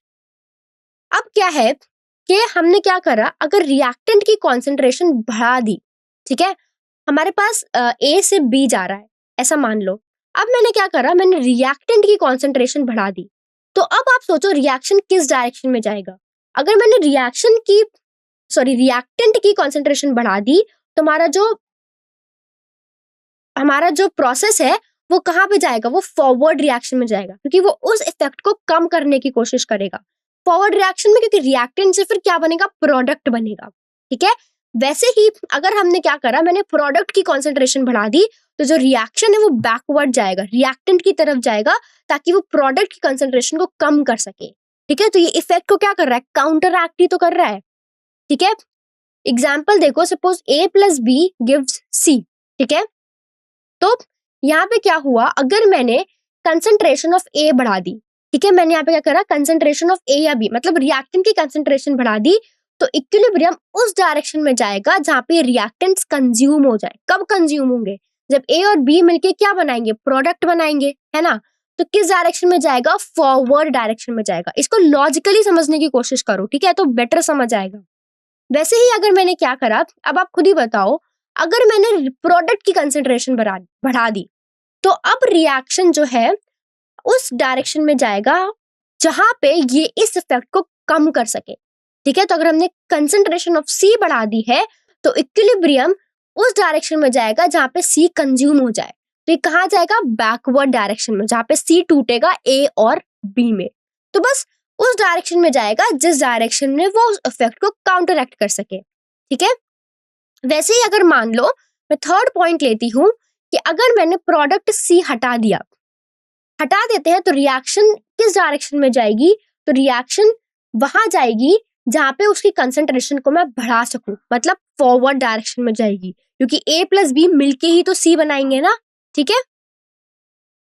अब देखो एक इंपॉर्टेंट चीज ये है कि अगर रिएक्शन में कोई भी स्पीशीज सॉलिड या लिक्विड स्टेट में हो तो इस सॉलिड या लिक्विड में से कोई भी स्पीशीज अगर ऐड किया जाए तो उसका एडिशनल ओरिजिनल इक्विलिब्रियम को चेंज उसका एडिशन ओरिजिनल इक्विलिब्रियम को चेंज नहीं करता है। तो अगर कोई भी स्पीशीज सॉलिड या लिक्विड स्टेट में है और हम उसको ऐड कर रहे हैं तो वो ओरिजिनल इक्विलिब्रियम पे कोई भी चेंज नहीं दिखाएगा, ठीक है। अब देखो यहाँ पे एग्जाम्पल दिया हो गया है। हम सबको पता है हमको अवॉइड करा जाता है to eat sweet substances, because वो क्या कर सकता है? टूथ डिके कर सकता है, हमारे दांतों को खराब कर सकता है, ठीक है। तो ये होता है फर्मेंटेशन प्रोसेस की वजह से। इसकी दी गई केमिकल रिएक्शन के थ्रू समझो आप यहाँ पे कि यहाँ पे आप देख सकते हो कि रिएक्टेंट डीमिनरलाइज होकर किस में ब्रेक हो रहा है? Ca2 प्लस में, PO4 माइनस में और OH माइनस में, और रीमिनरलाइज होकर ये वापस क्या बना रहा है? वापस से ये रिएक्टेंट बनाता है। लेकिन जब हम ज्यादा मीठा कंज्यूम करते हैं तो फर्मेंटेशन होता है जिसमें H प्लस और OH माइनस आयंस कंबाइन होने लगते हैं और रिएक्शन फॉरवर्ड डायरेक्शन में शिफ्ट होने लगती है, ठीक है। तो यानी कि रिएक्शन क्या है? फॉरवर्ड डायरेक्शन में शिफ्ट होती है, यानी कि रिएक्टेंट के टूटने की जो रेट है वो क्या हो जाती है? बढ़ जाती है, ठीक है। तो ये रिएक्शन इन्वॉल्व होती है टूथ डिके में। अब हम नेक्स्ट फैक्टर देखते हैं। तो अगर हम बात करते हैं प्रेशर के इफेक्ट की, ठीक है, अगर हम प्रेशर के इफेक्ट की बात करते हैं तो जब प्रेशर हाई होता है तो रिएक्शन ज्यादा मोल से कम मोल्स की तरफ जाता है या फिर हायर वॉल्यूम से लोअर वॉल्यूम की तरफ जाता है। ठीक है, तो अगर प्रेशर हाई होगा तो reaction higher number of mole से लोअर नंबर ऑफ मोल्स पे जाएगा या फिर वाइसा वर्सा। ठीक है, अब अगर देखो यहाँ पे अगर डेल्टा एनजी की वैल्यू 0 है तो मतलब कोई भी इफेक्ट नहीं आएगा, no effect on equilibrium due to pressure change. क्योंकि डेल्टा एनजी की वैल्यू 0 है ना, तो कोई भी चेंज नहीं आएगा उस केस में। अगर डेल्टा एनजी की वैल्यू बड़ी है, अगर डेल्टा एनजी की वैल्यू ग्रेटर देन 0 है तो प्रेशर बढ़ाने पर बैकवर्ड रिएक्शन को फेवर मिलता है ताकि गैसियस पार्टिकल्स की जो वैल्यू है वो कम हो सके। तो ध्यान रखो, अगर डेल्टा एनजी ग्रेटर देन 0 है तो अगर प्रेशर इंक्रीज करोगे तो वो फेवर करेगा बैकवर्ड रिएक्शन। ठीक है, और अगर डेल्टा एनजी लेस देन 0 है और आप प्रेशर को इंक्रीज करोगे तो वो फेवर करेगा फॉरवर्ड रिएक्शन। ठीक है, डेल्टा एनजी सबको पता है कैसे निकालते हैं, moles of gaseous product minus moles of gaseous reactant से। ठीक है, तो ये इफेक्ट ऑफ प्रेशर है कि प्रेशर अगर बढ़ाओगे तो रिएक्शन हमेशा हायर नंबर ऑफ मोल्स से लोअर नंबर ऑफ मोल्स की तरफ ही जाएगा। ठीक है, तो जैसे कि यहाँ पे देखो, आप प्रेशर अगर इंक्रीज कर रहे हो तो क्या हो रहा है, नंबर ऑफ मोल्स जो है वो कहाँ जाएंगे, जहाँ पे कम होगा तो वो बैकवर्ड डायरेक्शन में जाते हैं। ठीक है,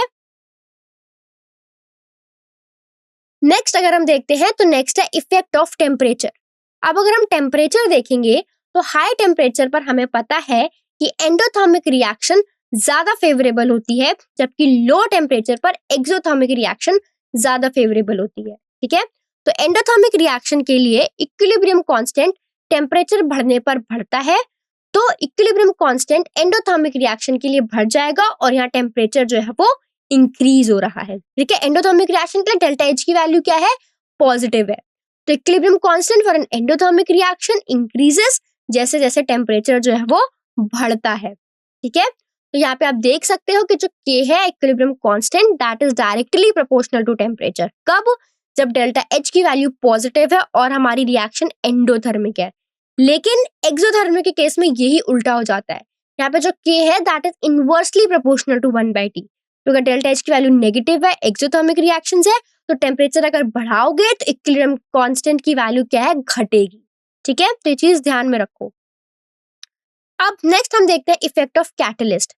तो हम जानते हैं कि कैटलिस्ट किसी भी रिएक्शन को स्पीड अप करता है। तो यहाँ एक इक्विलिब्रियम सिस्टम में जब कैटलिस्ट ऐड करते हैं तो ये फॉरवर्ड और बैकवर्ड रिएक्शन दोनों की रेट बढ़ा देता है, लेकिन ये इक्विलिब्रियम और इक्विलिब्रियम कांस्टेंट को इफेक्ट नहीं करता है।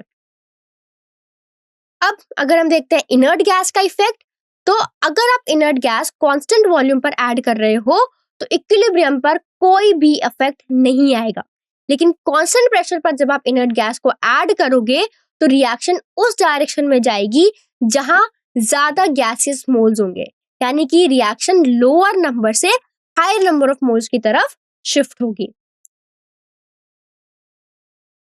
अब हम नेक्स्ट देखते हैं एप्लीकेशंस ऑफ ली चेटिलियस प्रिंसिपल। ठीक है, तो हमारे पास सब अगर हम बात करें ली चेटिलियस प्रिंसिपल की तो ये एप्लीकेबल है physical as well as chemical equilibrium पे। तो इसके जो एप्लीकेशंस हैं, अगर हम बात करें केमिकल इक्विलिब्रियम की तो यहाँ पे हम सबसे पहले बात करते हैं हेबर्स प्रोसेस की, जो कि किसके लिए होता है, सिंथेसिस ऑफ अमोनिया के लिए। तो यहाँ पे क्या है, N2 + 3H2 गिव्स 2NH3 और यहाँ पे डेल्टा H क्या है, नेगेटिव है, मतलब हमारी रिएक्शन क्या है, एक्सोथर्मिक रिएक्शन है। तो देखो, अगर हमें अमोनिया की ईल्ड ज्यादा चाहिए तो क्या रिक्वायर्ड कंडीशंस होंगी, टेम्परेचर ज्यादा, कम, प्रेशर ज्यादा या कम, क्या होगा।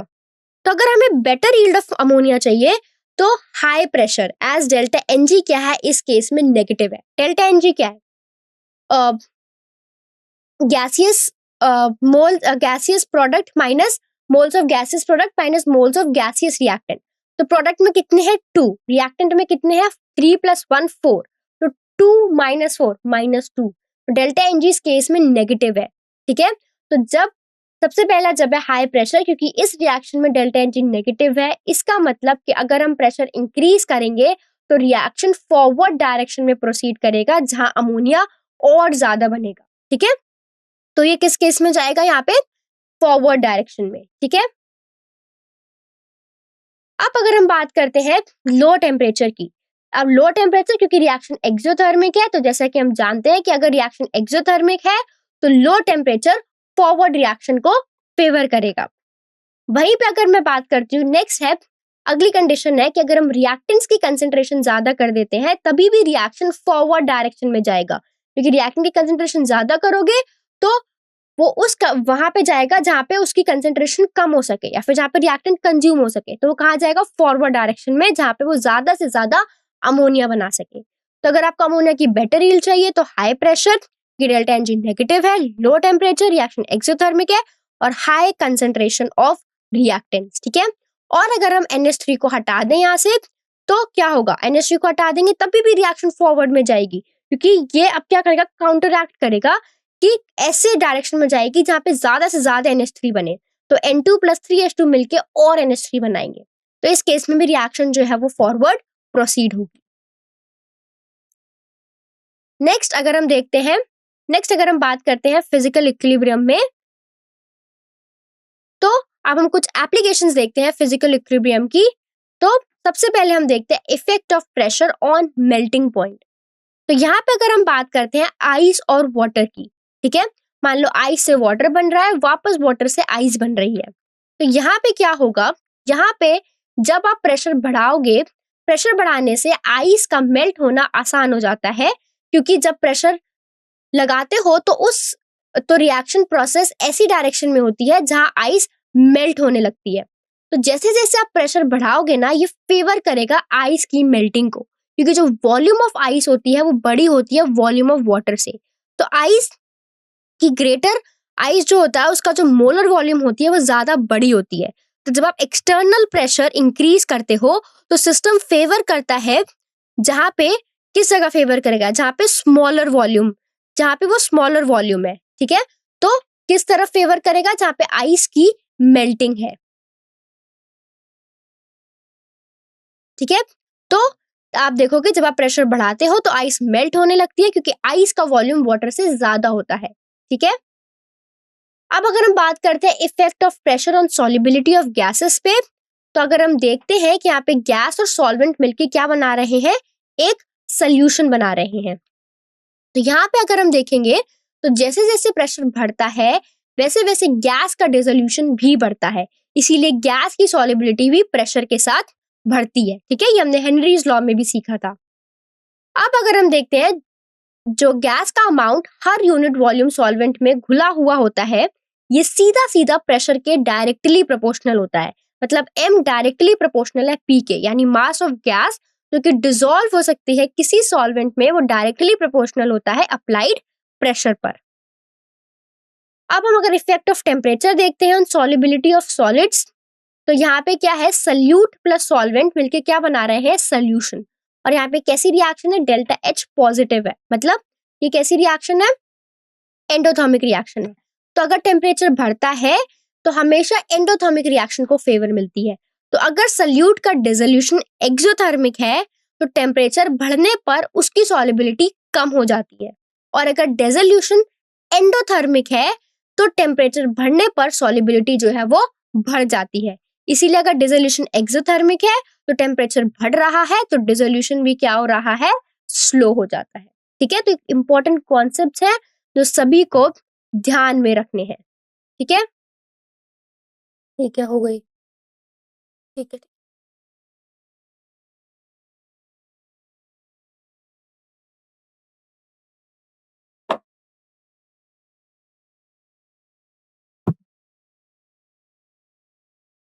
तो अब हम प्रैक्टिस क्वेश्चंस डिस्कस करेंगे।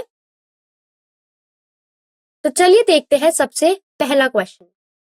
तो हमें यहाँ पे केमिकल रिएक्शन दी गई है जिसमें हमें बताया गया है कि बैकवर्ड रिएक्शन का जो रेट कांस्टेंट है वो है 7.5 इंटू 10⁻⁻14, ठीक है। और इक्विलिब्रियम कांस्टेंट हमें दे रखा है 1.5। अब हमें क्या करना है, हमें बताना है the rate constant for forward reaction. तो आपको बैकवर्ड रिएक्शन का दे रखा है, इक्विलिब्रियम कांस्टेंट की वैल्यू दे रखी है, आपको बताना है फॉरवर्ड रिएक्शन का रेट कांस्टेंट। तो हमें 4 ऑप्शंस दिए गए हैं, इसमें से हमें सही ऑप्शन बताना है। तो जिसका करेक्ट आंसर है इस क्वेश्चन का वो है option number C, which is 1.125 into 10 raised to the power -3। तो चलिए इसका सोल्यूशन देखते हैं। तो बहुत ही सिंपल सा क्वेश्चन है ये, फॉर्मूला बेस्ड, जिसमें अगर हम देखेंगे तो ये फॉर्मूला हम अप्लाई करेंगे। तो यहाँ पे जो एक के है, जो इक्विलिब्रियम कांस्टेंट है, that is equal to rate of forward reaction by rate of backward reaction. तो ये के बी जो है ये रेट कांस्टेंट है फॉरवर्ड रिएक्शन का, और जो के बी है ये रेट कांस्टेंट है बैकवर्ड रिएक्शन का। तो इसमें से आपको दो वैल्यूज दी गई है, आपको निकालना है forward rate constant forward reaction का, दैट मींस आपको के एफ निकालना है। तो हम इस फॉर्मूलेज में वैल्यू सब्स्टिट्यूट करेंगे। तो के की वैल्यू हमें दी गई है 1.5, तो हमने 1.5 लिखा। के एफ हमें निकालना है, और के बी की वैल्यू हमें दी गई है 7.5 into 10 raise to the power -4। ठीक है, तो जब हम इसको सॉल्व करेंगे तो हमारी जो के एफ की वैल्यू आएगी वो आएगी 1.125 into 10 raise to the power -3। ठीक है, तो ये है हमारा क्वेश्चन का आंसर। अब नेक्स्ट क्वेश्चन देखते हैं। नेक्स्ट क्वेश्चन में हमें दिया गया है कि 56 ग्राम N2 और 6 ग्राम H2 को 400 डिग्री सेल्सियस पर 1 लीटर वेसल में रखा गया है। तो इक्विलिब्रियम मिक्सचर में 27.54 ग्राम हमें NH3 मिला। तो हमें ऊपर दी हुई रिएक्शन के लिए Kc की वैल्यू निकालनी है। ठीक है, तो हमें ये डाटा गिवन है, इससे हमें क्या निकालना है, हमें Kc की अप्रोक्सीमेट वैल्यू निकालनी है। तो हमें चार ऑप्शंस दिए गए हैं, 12.8, 11.9, 14.8 और 0.8। तो इसमें से हमें सही ऑप्शन बताना है क्या है। तो अगर हम इस क्वेश्चन का सही आंसर देखते हैं तो वो है 11.9। तो अब हम इसका सोल्यूशन देखते हैं। तो हमें जो रिएक्शन दी गई है वो यहाँ पे हम देख सकते हैं कि N2 प्लस 3H2 मिलके बना रहा है 2NH3। तो यहाँ पे जो रिएक्शन है ये एक रिवर्सिबल रिएक्शन है। ठीक है, तो अगर आप देखोगे तो आपको क्वेश्चन में N2 दे रखा है कि 56 ग्राम है, H2 दे रखा है आपको 6 ग्राम है, और आपको NH3 भी दे रखा है 27.54 ग्राम है। तो सबसे पहले हम क्या करेंगे, हम सबसे पहले मोल्स निकालेंगे। तो मोल्स निकालने का फॉर्मूला क्या होता है, given mass by molar mass. तो सबसे पहले हम H2 के मोल्स निकालेंगे। तो H2 का मास क्या गिवन है, 6, और H2 का मोलर मास क्या होता है, हाइड्रोजन का कितना होता है, 1, क्योंकि दो हाइड्रोजन है तो 1 इंटू 2 इज इक्वल टू 2। तो 6 डिवाइडेड बाई 2 कितना आएगा, 3। तो हाइड्रोजन के कितने मोल्स है, 3 मोल। वैसे ही हम मोल्स निकालेंगे किसके, N2 के। तो N2 का मास कितना गिवन है, 56। और नाइट्रोजन का क्या होता है, अगर हम इसका number of moles given mass by में मोलर मास, तो अगर हम N2 का कैलकुलेट करेंगे तो वो कितना होगा, 28, क्योंकि 14 इंटू 2 इज 28। तो नंबर ऑफ मोल्स N2 के कितने आएंगे, 2 मोल आएंगे। तो अगर हम फर्दर देखें तो हमने रिएक्शन देखी कि N2 plus 3H2 gives 2NH3। तो हमने इनिशियली नंबर ऑफ मोल्स निकाले, N2 के कितने हैं, 2, H2 के कितने हैं, 3, और NH3 के कितने हैं, 0। क्योंकि इनिशियली जब रिएक्शन स्टार्ट होती है तो हमारे पास सिर्फ रिएक्टेंट्स प्रेजेंट होते हैं, प्रोडक्ट नहीं प्रेजेंट होता है। ठीक है, तो ये इनिशियल नंबर ऑफ मोल्स है। जब अब हम इक्विलिब्रियम की बात करते हैं तो हम इक्विलिब्रियम पे ये देखेंगे कि जैसे जैसे रिएक्शन प्रोसीड होती है तो N2 के कुछ मोल्स और H2 के कुछ मोल्स कंज्यूम होके हमारे पास क्या बनाते हैं, 2NH3 बनाते हैं। ठीक है, तो हम मान लेते हैं कि X मोल रिएक्ट करेंगे N2 के। ठीक है, तो यहाँ पे इक्विलिब्रियम पे क्या होगा, 2 माइनस एक्स। वैसे ही अगर हम बात करें H2 की तो ये होगा 3 माइनस 3x, क्योंकि नीचे हमारे पास 3H2 है, और इसके कितने फॉर्म हुए, 2x, क्योंकि हमारे पास क्या प्रेजेंट था, 2NH3। ठीक है, तो ये कंडीशन है इनिशियल की और ये है इक्विलिब्रियम पे। तो अगर हम नंबर ऑफ मोल्स निकालेंगे अमोनिया के तो गिवन मास हमें दिया है 27.54 डिवाइडेड में मोलर मास। ठीक है, अमोनिया का कितना होता है, 14 नाइट्रोजन का और 3 हाइड्रोजन है, तो 14 प्लस 3 17। तो इसकी वैल्यू आएगी 1.62। ठीक है, तो अब आप अगर देखोगे तो हमें 2x की वैल्यू मिल चुकी है। 2x की वैल्यू कितनी है, 1.62। तो x की वैल्यू क्या होगी, 1.62 डिवाइडेड बाय 2, तो कितना आएगा, 0.81। तो अब हमें x की वैल्यू जो है वो मिल चुकी है। तो हम इक्विलिब्रियम पे अब इन सभी की कंसंट्रेशंस निकाल सकते हैं। तो 2 में से x माइनस करेंगे, x की वैल्यू क्या आती है 0.81, तो ये आ जाएगा 1.19, ठीक है। वैसे ही हम निकालते हैं H2 के लिए, तो H2 के लिए क्या है 3 माइनस 3x, जब आप इसमें x की वैल्यू पुट करोगे तो ये आएगा 0.57, ठीक है। तो अब हम निकालेंगे इनकी इक्विलिब्रियम कंसंट्रेशन। तो जब हम इनकी इक्विलिब्रियम कंसंट्रेशन निकालते हैं तो कंसंट्रेशन कैसे निकालते हैं, number of moles divided bye क्या होता है वॉल्यूम, किस में लेते हैं हम लीटर्स में, ठीक है। तो यहाँ पे देखो नंबर ऑफ मोल्स क्या है, यहाँ पे N2 पे 1.19 और इसकी वॉल्यूम क्या है, क्वेश्चन में देखो 1 लीटर वेसल दिया है, तो कितना आ जाएगा 1.19 मोलर। वैसे हम H2 की निकाल सकते हैं, यहाँ कितना आता है 0.57 इसके मोल्स, तो 0.57 डिवाइडेड बाय 1, तो ये आएगा 0.57 m। वैसे ही हम NH3 की निकाल सकते हैं, तो NH3 का कितने मोल्स है 1.62 डिवाइडेड बाय वॉल्यूम जो कि 1 है, तो ये कितना आएगा 1.62 m। अब आपके पास सभी की इक्विलिब्रियम कंसंट्रेशंस दी गई हैं, अब सिंपली आपको फॉर्मूले में ये सारी वैल्यूज पुट करनी है और आप Kc की वैल्यू निकाल सकते हो। तो हम Kc कैसे लिखेंगे अब, तो जब हम बात करते हैं इक्विलिब्रियम कांस्टेंट Kc की, तो Kc कैसे लिखते थे, NH3 हम इनिशियली क्या लिखते हैं प्रोडक्ट लेते हैं और नीचे क्या लेते हैं रिएक्टेंट्स लेते हैं, ठीक है। तो NH3 raise to its stoichiometric coefficient, ठीक है, क्योंकि यहाँ पे 2 NH3 है इसीलिए this is raise to the power 2। वैसे ही N2 into H2 which is raised to its stoichiometric coefficient 3, ठीक है। स्टूडेंट्स क्या करते हैं जल्दी जल्दी में जो स्टाइकियोमेट्रिक कोएफिशिएंट्स है इनको लगाना भूल जाते हैं, तो आपको याद रखना है कि you have to raise to its stoichiometric coefficient. अब सिंपली हम सारी वैल्यूज पुट करेंगे, हम इसको सॉल्व करेंगे, तो हमारा जो आंसर आएगा वो आएगा 11.9। तो Kc की वैल्यू क्या है 11.9 mole inverse square litre square, ठीक है। तो ये हमारा फाइनल आंसर है। अब चलिए हम नेक्स्ट क्वेश्चन देखते हैं। तो हमसे पूछा गया है कि CO2 की कंसंट्रेशन क्या होगी इक्विलिब्रियम में 2.5 into 10 raised to the power minus 2 मोल पर लीटर CO के साथ, ठीक है। तो concentration of CO which will be in equilibrium with this of CO at 100 degree Celsius. आपको ये रिएक्शन दी गई है और आपको Kc की वैल्यू दी गई है कितनी है 5, ठीक है। तो आपको 4 ऑप्शंस दिए गए हैं, हमें सॉल्व करना है क्वेश्चन। जब हम इसको सॉल्व करेंगे तो इस क्वेश्चन का जो सही आंसर है वो है option number B which is 1.25 into 10 raised to the power minus 4, ठीक है, सॉरी -1। अब हम इसका सोल्यूशन देखते हैं। तो अब जब आप रिएक्शन देखोगे, ये रिएक्शन के लिए हम Kc लिखेंगे, तो न्यूमरेटर साइड हम क्या लेते हैं, हम लेते हैं प्रोडक्ट्स और डिनोमिनेटर साइड हम क्या लेते हैं रिएक्टेंट्स। तो जैसे कि यहाँ पे आप देख सकते हो CO2 हम सॉलिड के केस कंसिडर नहीं करते हैं जब भी हम Kc लिखते हैं, तो हम सिर्फ गैसेस वाले ले रहे हैं, तो CO2 बाय CO, तो यह है इसका Kc।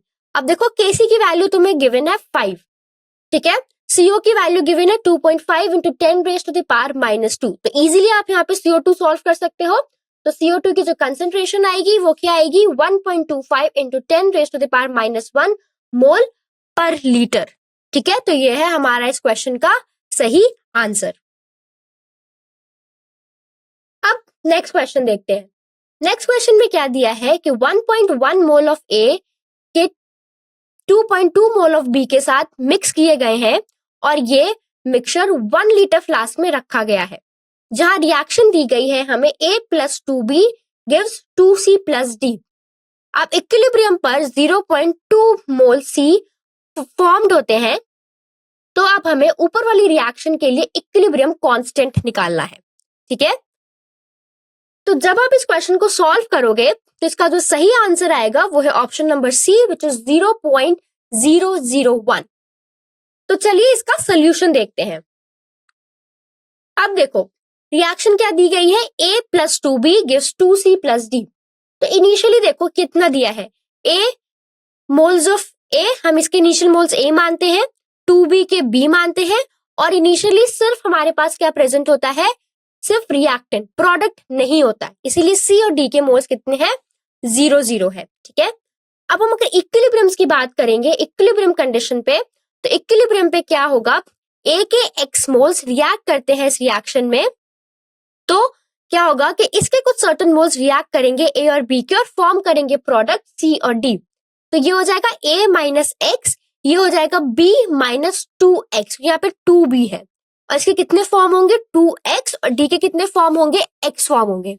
ठीक है, तो अगर हम देखेंगे तो हमें a की वैल्यू दी गई है कितने है 1.1, b की वैल्यू दी गई है 2.2 और देखो हमें दिया है 2x की वैल्यू कितनी है 0.2, क्योंकि देखो यहाँ पे लिखा है कि इक्विलिब्रियम पे 0.2 मोल्स ऑफ सी फॉर्म होते हैं।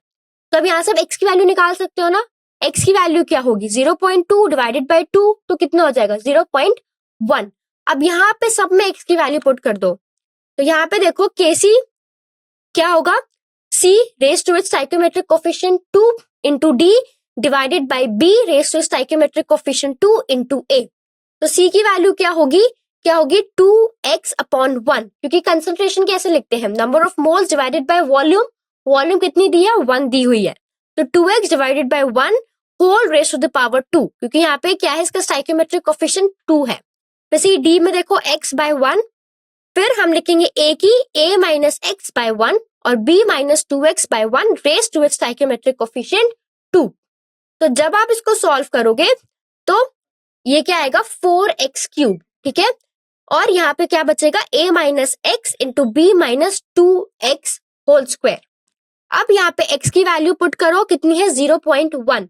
ठीक है, जब आप इस वैल्यू को पुट करोगे और इस इक्वेशन को सॉल्व करोगे तो जो आपका आंसर आएगा वो आएगा 0.001। यहाँ पे Kc की वैल्यू क्या होगी 0.001। तो ये इस क्वेश्चन का सही आंसर है। ठीक है, अब हम देखते हैं अगला सवाल।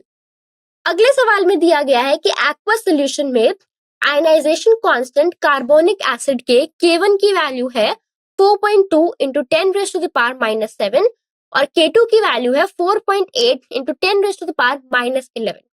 अब आपको इसमें से सही स्टेटमेंट चूज करनी है एक saturated 0.034 molar solution of carbonic acid के लिए। अब पहली स्टेटमेंट पढ़ो, इसमें लिखा है कि कंसंट्रेशन ऑफ CO3 2- है 0.034 m। दूसरे में लिखा है कि कंसंट्रेशन ऑफ CO3 2- है वो ग्रेटर देन है HCO3- के। तीसरे में लिखा है कि concentration of H plus and HCO3- approximately equal है और डी में लिखा है कि कंसंट्रेशन ऑफ H प्लस जो है वो डबल है CO3 2- से। तो आपको बताना है कि इसका सही आंसर क्या होगा। तो देखो जब आप इस इक्वेशन को सॉल्व करोगे तो इसका जो सही आंसर है वो है ऑप्शन नंबर सी, जो कि है कि concentration of H plus and HCO3- are approximately equal. जो इन दोनों की कंसंट्रेशन है वो अप्रोक्सीमेटली क्या है बराबर है। तो हम इसका सोल्यूशन देखते हैं। तो यहाँ पे अगर आप देखोगे कि H2CO3 जो है वो डिसोसिएट होगा H प्लस और HCO3- में। ठीक है, जिसके लिए हमें K1 इक्विलिब्रियम कांस्टेंट की वैल्यू गिवन है। जब हम दूसरी आयनाइजेशन के लिए लिखेंगे तो HCO3- यहाँ पे डिसोसिएट होगा H प्लस और CO3 2- में, जहां पे हमें इसकी वैल्यू दे रखी है K2 की आयनाइजेशन कांस्टेंट की which is 4.8 into 10 raise to the power minus 11। ठीक है, तो जैसा कि हम इसमें देख सकते हैं कि अगर हम K1 और K2 को कंपेयर करें तो हम देखेंगे कि जो K1 की वैल्यू है वो बड़ी है K2 से। ठीक है, तो यहाँ पे K1 और K की वैल्यू जब हमने कंपेयर करी तो हम बोल सकते हैं कि K2 बहुत कम है K1 से। इसका मतलब ये है कि पहले पार्ट में H प्लस ज्यादा होगा और दूसरे वाले रिएक्शन में जो H प्लस है वो कम होगा। ठीक है, तो जो टोटल H प्लस का सम पहले वाली H प्लस के हम इसमें लिख सकते हैं जो H प्लस टोटल है वो मोस्टली अप्रोक्सीमेटली जो है वो पहली वाली इक्वेशन के बराबर है, दैट इज H प्लस 1। ठीक है, तो अगर हम देखते हैं पहले इक्विलिब्रियम से तो यहाँ पे H प्लस 1 बराबर है H3O3- H3OC- 1 के, यानी कि इसको ऐसे समझा जा सकता है कि H प्लस पहले स्टेप से ही मेनली आएगा, तो जो टोटल कंसंट्रेशन है H प्लस की वो लगभग बराबर होगी HCO3- 1 के। ठीक है, क्योंकि जो मेजर पार्ट है H टोटल का वो कहाँ से आ रहा है H प्लस 1 से आ रहा है। ठीक है, क्योंकि जो K1 है वो बहुत बड़ा है K2 के कंपैरिजन में। ठीक है, अब हम देखते हैं अपना अगला सवाल। तो नेक्स्ट क्वेश्चन देखते हैं, हमें एक रिएक्शन दी गई है 2NO2 gives 2NO plus O2। इसमें हमें Kc की वैल्यू दी गई है 184 डिग्री सेल्सियस पे, R की वैल्यू भी दी गई है। तो आपको इसमें Kp और Kc कंपेयर करना है 184 डिग्री सेल्सियस पे।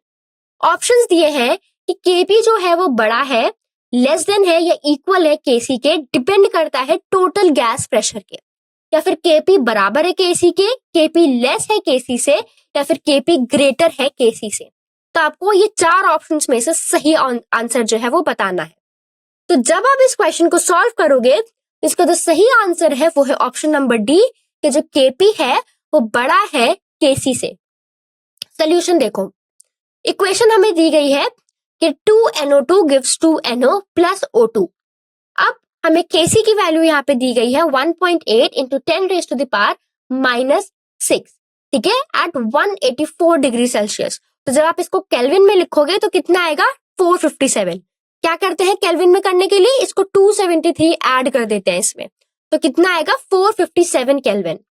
अब आर की वैल्यू आपको दी गई है 0.00831 kilo joule mole inverse kelvin inverse. तो अब हम सिंपली फॉर्मूला अप्लाई करेंगे, that is Kp is equal to Kc into RT raise to the power delta Ng। मैंने आपको बताया था थ्योरी के टाइम कि ये जो फॉर्मूला है काफी इंपॉर्टेंट है और डायरेक्टली इससे क्वेश्चन जो है वो पूछे जाते हैं। अब देखो, Kc की वैल्यू गिवन है, R की वैल्यू गिवन है, T की वैल्यू गिवन है, डेल्टा Ng की वैल्यू आप निकाल सकते हो ना इजिली। डेल्टा Ng कैसे होगा कि प्रोडक्ट्स के मोल माइनस रिएक्टेंट्स के मोल, ठीक है। तो प्रोडक्ट में देखो कितनी है 2 + 1 3, रिएक्टेंट में कितने हैं 2, तो 3 - 2 कितना होगा 1, तो Ng की वैल्यू 1 है। तो सिंपली आप लिख सकते हो Kp is equal to Kc into RT। तो Kc की वैल्यू पुट करी, R की वैल्यू पुट करी और T की वैल्यू पुट करी। जब आप इसको सॉल्व करोगे तो आपका जो Kp की वैल्यू आएगी वो आएगी 6.8358 into 10 raise to the power -6। तो आप देख सकते हो कि जो Kp की वैल्यू है वो बड़ी है कंपेयर टू Kc की वैल्यू। ये है Kc की वैल्यू, तो यहाँ पे क्या है, हमारा जो Kp है वो ग्रेटर देन है Kc के, ठीक है। इसलिए जो डी ऑप्शन है that Kp greater than Kc बिल्कुल सही है। अब हम देखते हैं अपना अगला सवाल। आपको रिएक्शन दी गई है CO + Cl2 gives COCl2। तो इस रिएक्शन में आपको Kp और Kc बताना है किसके बराबर है, 1/RT, RT √RT या फिर 1 के बराबर।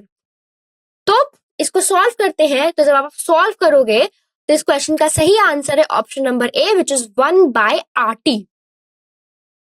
तो देखो, फिर से हम वाला फॉर्मूला अप्लाई करेंगे, Kp is equal to Kc into RT raise to the power delta Ng। तो यहाँ पे हमें ये रिएक्शन दी गई है, ये एक रिवर्सिबल रिएक्शन है, CO + Cl2 गिव्स COCl2, ठीक है।